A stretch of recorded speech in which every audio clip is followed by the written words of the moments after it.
ating mga kabataan. Ang ating ano ngayon is meron tayong tinatawag na mga sinyales at sintomas ng pagsubok sa ating mga tahanan. So, ito po ay makita natin kung sino dito may sumasakit ang ulo. Dahil sa init. Dahil sa init ba? Okay, so pagsubok sa buhay ay minsan sila sakitan tayo ng ulo. Hindi daw, kahit hindi mainit yung panahon kasi ito isang sinyalis ng pagsubok sa bawat pamilya. Meron din tayong tinatawag na depression o pagkakalumbay. Yung parang wala ka sa mood, yung malungkot ka, hindi ka masyadong nakakausap. At doon din susunod is hirap sa pagtulog. Yan, pag may problema, di ba?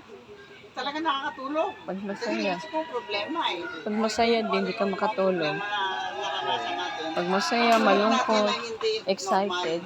Sunod, meron tayong tinatawag na pagsigaw sa mga bata. Ayan. Oy, ano mga ginagawa mo? Parang ganon. Diba? Sigaw na sigaw ka sa mga anak mo kasi hindi mo control ang iyong sarili. Parati kang nininervyos. Parang hindi ka mapakali. At dito din, meron labis na pag-iyak. Ayan, sino ang mga tinding mga problema ay talagang umiiyak tayo. Kala ko nag-aaral yung mga anak ko sa college. Umiiyak talaga ako. Wala pang bayad sa tuition. Iyak talaga ako. Iyak talaga ako. Pero iniiyak ko sa Panginoon yun. Kaya gumagana yung pakiramdam pag sa Panginoon tayo umiyak. Huwag tayo umiyak sa mga kapwa natin. Baka marites-marisol lang tayo. Christmas sa kabila. O yan si ano, problema ay ganito. Mas maganda kung sa Panginoon tayo iiyak. Kasi ang Panginoon talaga ikikinig sa atin. Ang mga bata. So, meron din tinatawag na pagka-irita. Parating kunting bagay, naiinis ka na talaga.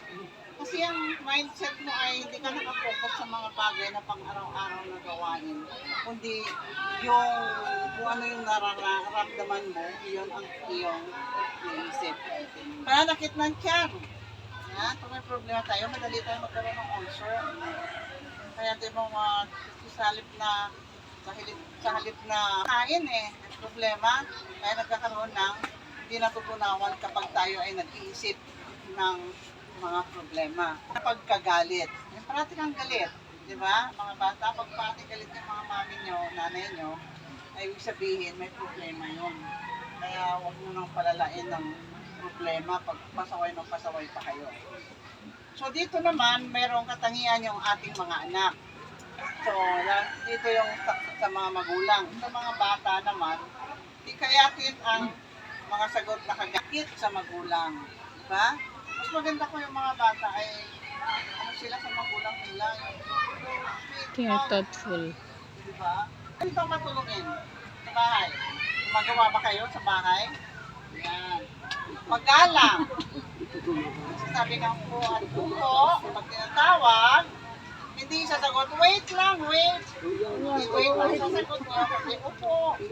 Lola, upo nanay. Kasi karamihan ng mga bata ngayon, pag tinanong, ay, bumili ka ng matika. Wait lang ma, wait.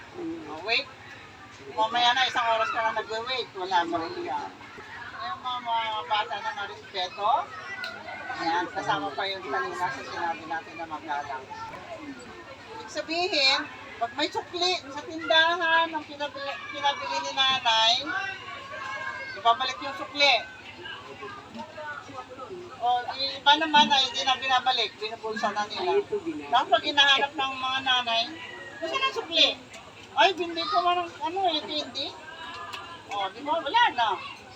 So, kailangan sa simple na mga bagay, maliliit na bagay, kailangan tapat tayo sa ating kapwa, sa magulang man yun, sa ating panayang kain ng mga matatamis. So, kapag sumusunod tayo sa mga magulang natin, ay mas maganda ang ating mga kainan na, di ba? So, dito rin, makikita po natin ang mamaya magdadrama